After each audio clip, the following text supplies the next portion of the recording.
अफगान हुकूमत का सबसे बड़ा सियासी मसला है, मुनज़्ज़म हुकूमत नहीं मौजूद है, जत्थों का राज है, हक़ानी नेटवर्क हो, कंधारी ग्रुप हो, तालिबान मौजूद हैं, यहाँ पे ग्रुपों के आपस के इख्तिलाफात भी हैं। भारत ये समझता है कि अफगान तालिबान ने हिमायत की है, मगर हुकूमत से ज़्यादा एक ग्रुप की हिमायत है। अब आपको क्या लगता है, क्या ये जो गैर मुनज़्ज़म हुकूमत है, जत्थों की सूरत हाल है वहाँ पर, ये गैर मुल्की सरमायाकारी से फ़ायदा उठा पाएगी, इसको कोई अपॉर्चुनिटी समझेंगे अपने लिए?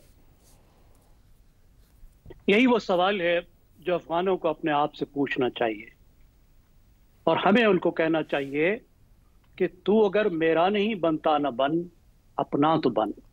देखिए, शहजाद साहब ने जो बहुत खूबसूरत गुफ्तगू की, मैं इसको जरा एक फ्रेमवर्क में लाने की कोशिश करता हूँ। जब मैं अपने दोस्त जो सिक्योरिटी के एक्सपर्ट हैं, जो बैनुल-अक़वामी रिलेशंस के एक्सपर्ट हैं, तो उससे एक बात पे बड़ी गुफ्तगू होती है कि क्या तालिबान रेशनल एक्टर्स हैं, और बल्कि मैं इस बात को और भी खोलता हूँ कि क्या अफगानिस्तान की रियासत रेशनल एक्टर है। अब रेशनल एक्टर क्या होती है? देखिए, एक बुनियादी तौर पर यह तस्वुर किया जाता है बैनुल-अक़वामी ताल्लुकात में कि रियासत हो या फैसला साज हो, वो अपने हदफ पर चलते हैं, वो फ़ायदा नुकसान का हिसाब लगाते हैं और उनका कोई लाए अमल होता है। अब अफगानिस्तान का पाकिस्तान के साथ आप राब्ता देखें, 1947 से लेकर 1989 तक नस्ल परस्ती ने अफगानिस्तान की मत मारी हुई थी। ये वो दौर है जो दाऊद का दौर है। हदफ क्या था कि अहमद शाह अब्दाली की जो एम्पायर थी वो वापस चाहिए। पाकिस्तान का खैबर पख्तूनख्वा चाहिए। क्यों चाहिए? क्योंकि यहां 40 साल हमने हुकूमत की थी। भाई, मंगोलों ने तुम पर 200 साल हुकूमत की थी। पहले तो मंगोलों को तुम हवाले करो अपने आप को। यूनानियों ने तुम पर 200 साल हुकूमत की थी, फिर यूनानियों का हक बनेगा। और दिल्ली वालों ने दिल्ली से तुम पर 450 साल हुकूमत की गई थी, फिर उनका हक बनेगा। फिर तुम इधर आ जाना कि ये 40 साल हुकूमत की थी, ले लो। अच्छा, बलूचिस्तान भी चाहिए। बलूचिस्तान आज भी बलूचिस्तान चाहिए। बलूचिस्तान क्यों चाहिए? कि मीर अफकलात ने खान अफकलात में 11 साल सिर्फ भत्ता दिया था, कभी कब्जा नहीं रहा। 11 साल उसने अहमद शाह अब्दाली को भत्ता दिया था, उसके बाद जंग हुई, उसके बाद उसने भत्ता देना भी बंद कर दिया। क्योंकि बलूचिस्तान ने 11 साल भत्ता दिया था, वो भी पाकिस्तान हमें दे दे। ये अकल के मारों ने इतने अरसे में ताल्लुकात खराब किए, जंगे की, पाकिस्तान पर हमले किए, पख्तूनिस्तान का किया, बेड़ा गर्क सबसे ज्यादा अपना किया। उसके बाद का दौर क्या है? वार लॉर्डिज्म का दौर। अब वार लॉर्ड्स में क्या होता है? खेल वही होती है जो मेरे कोलीग्स ने बताया कि एक वारलॉर्ड एक साइड से मिल जाता है, उससे भत्ता लेता है, दूसरा वारलॉर्ड दूसरी साइड से मिल जाता है, उसका भत्ता लेता है, और कोई ना कोई वारलॉर्ड ही हुकूमत में होता है। अब जो इनका सो कॉल्ड जमहूरी दौर है, अमरीकी जो कब्जे का दौर है, उसमें क्या था कि शुमाली इत्तेहाद के जो वारलॉर्ड थे, जो पहले पाकिस्तान से भत्ता लेते थे, वो नाराज हो गए कि अब तुम हमें भत्ता नहीं दे रहे, दूसरे को ले रहे हो, तो वो भारत के साथ मिलकर उनसे भत्ता लेना शुरू कर दिया। तो चलो ले लो भत्ता, अपने मुल्क का कबाड़ा तो ना करो ना।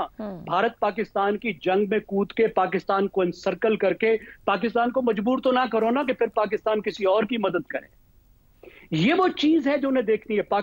अफगानिस्तान का बेहतरीन मफाद पाकिस्तान से दोस्ती में है। उसकी 70% एक्सपोर्ट्स यहाँ आती हैं।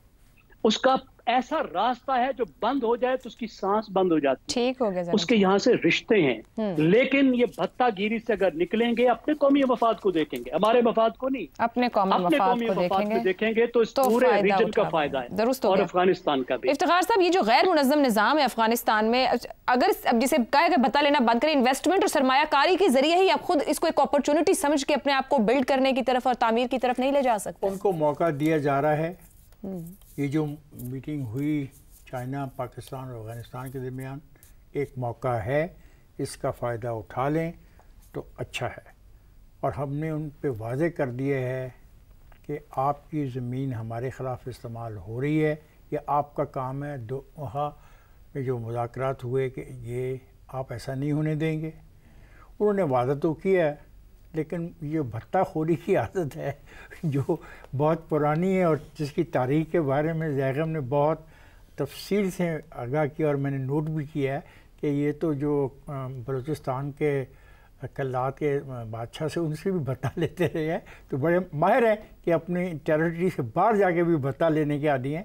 इनको भत्ताखोरी ख़त्म करनी पड़ेगी, वरना ये बहुत वाज़ेह तौर पर बता दिया गया है कि अगर हमारी सरहदों की वायलेशन हुई तो हम आपकी सरहदों में घुस के अपने दुश्मनों को मारेंगे, फिर चीखो पुकार न कीजिएगा। और एक बहुत बड़ी जो तब्दीली और आ गई है वो है कि पाकिस्तान ने ईरान के पुरअमन जौहरी तवानाई के प्रोग्राम को जो हमायत दे दी है, उससे इस खिते के अंदर बहुत बड़ी तब्दीली जन्म ले रही है।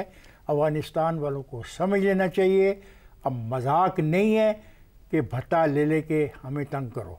Enough is enough, please behave like a good child.